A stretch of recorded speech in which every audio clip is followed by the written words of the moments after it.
Nung oras daw ba darating yung doktor na yun? Eh, sabi po nung nurse kanina, padating na daw ho na eh. Tagal naman.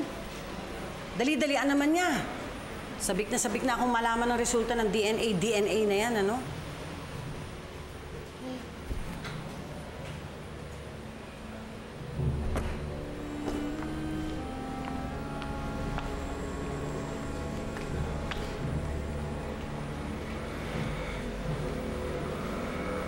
Aba, Donya, kumusta ba?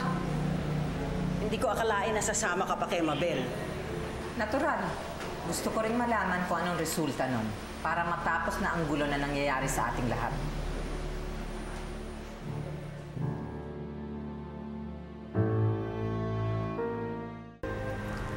Ate, yun yung doktor. Doc, dala niyo na po ba yung resulta ng DNA test? Yes, dala ko na. Ano pong resulta, Doc? Sino po sa amin ni Lizette ang tunay na ina ni Princess? Mas mabuti kung kayo na magbasa nito. Akin na, ako ang magbabasa.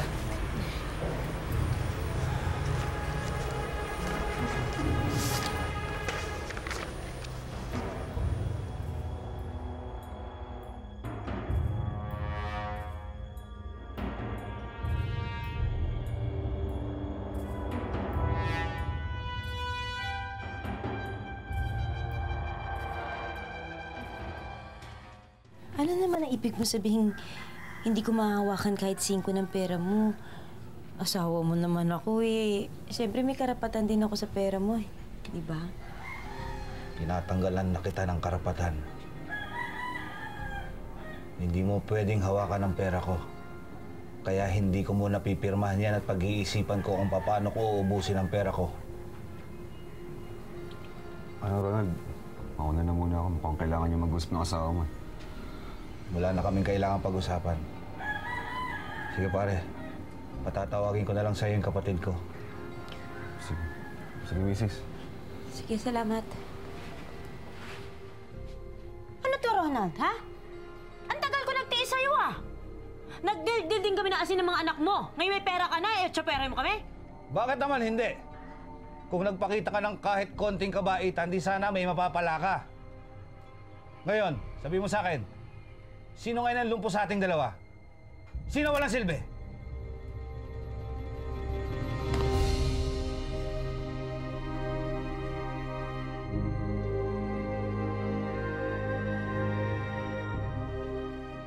Kanino ho bang anak si Princess? Sa akin ho ba? O kay Mabel? Yan ang lumabas sa DNA test. Kung ano nakasulat dyan, yan ang totoo. Hindi. Hindi ito totoo. Kailangan ulitin ang DNA test. Mama, wag! Gusto ko malaman kung ano... Doc, kailangan ulitin to. Hindi pwede. Gusto kong malaman kung anong resulta.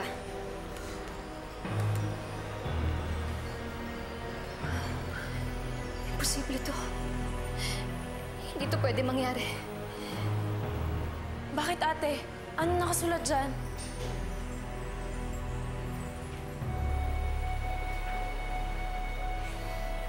Bakit? Ano bang sinasabi dyan?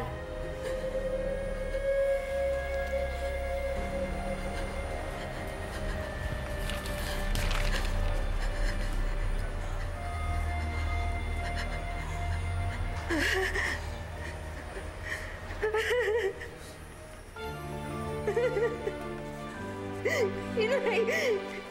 Inay! Pareho kami ng DNA result. Hindi, Princess! Anak ko siya! Inay! Anak ko si Princess! Inay! Anak ko si Princess! Inay! Tignan mo! Pareho kami! Anak ko siya, Bonnie! Bonnie, tignan mo! Pareho kami! Anak ko si Princess, Bonnie! Anak ko siya! Inay! Si Princess, anak ko!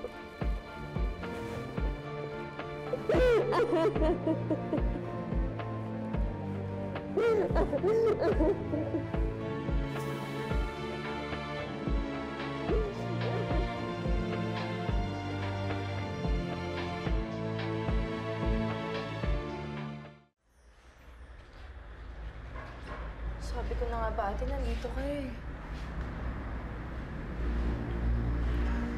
Bigla kasi ako nahilo eh. Para akong tutumba kanina kaya naupo ako.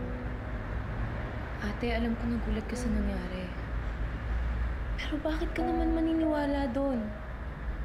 I'm sure nagkamali lang sila. Lahat naman nagkakamali eh. Kahit DNA test nagkakamali rin. Pero yun ang sinabi ng doktor. Yun ang totoong resulta. At naniniwala ka naman. Ate naman, wag mo naman i-give up si Princess ng ganun-ganun na lang. Hindi ko gini-give up si Princess.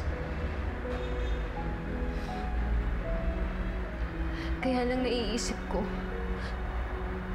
paano kung totoo yung sinasabi nila? Na hindi ko siya totoong anak. Noon pa man iniisip ko na binubura ko lang sa aking isipan dahil alam kong mali. Pero ngayon, iniisip ko baka tama yung nararamdaman ko na hindi nga siya ang tunay kong anak. Mahal ko siya. Pero hindi ganun katimbang ang dugong nag-uugnay sa aming dalawa. Matagal, bago nawala ang duda ko na hindi nga siya ang tunay kong anak. Pagkatapos ngayon,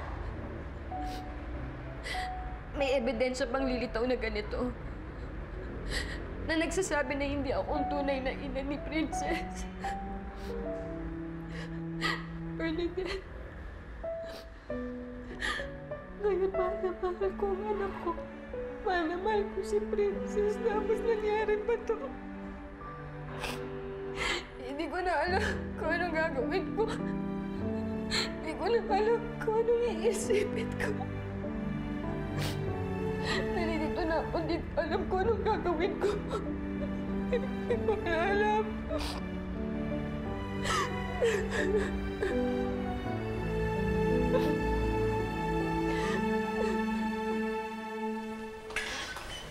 Nasaan si Dr. Ledesma? Nasa loob po. Mabi ka nga dyan. Ipaliwanag mo sa akin kung ano nangyari kanina. Ginawa ko lang ho ang trabaho ko. Siniguro ko lang na tama, malinis at wasto ang test result na ginawa ko po. Nag-usap na tayo. Pumayag ka na sa pakiusap ko. Tinanggap mo na nga yung pera eh. Ngayon, bakit hindi mo sinunod ang kasunduan natin? Nakonsensya po ako. Hindi ko pala kaya ang pinapagawa ninyo sa akin. Kaya nakita ninyo ito, nag-iimpake na ako. Magre-resign po kasi ako sa hospital na ito. Siya nga pala, ito hong pera. Hindi ko kukunin yan. Bawiin mo ang kagaguhang ginawa mo. Bawiin mo ng test results. Sabihin mo na mali ang nakalagay doon. Kung hindi, kahit na hindi ka mag-resign, pasusundan kita at wala kang mapapasukang ospital kahit saan.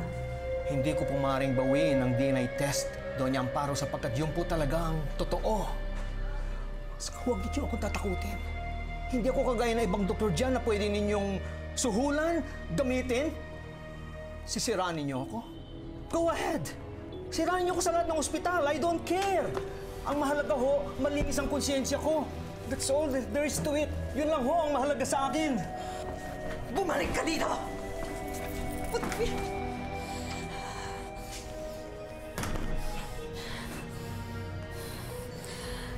Hindi dapat mangyari to.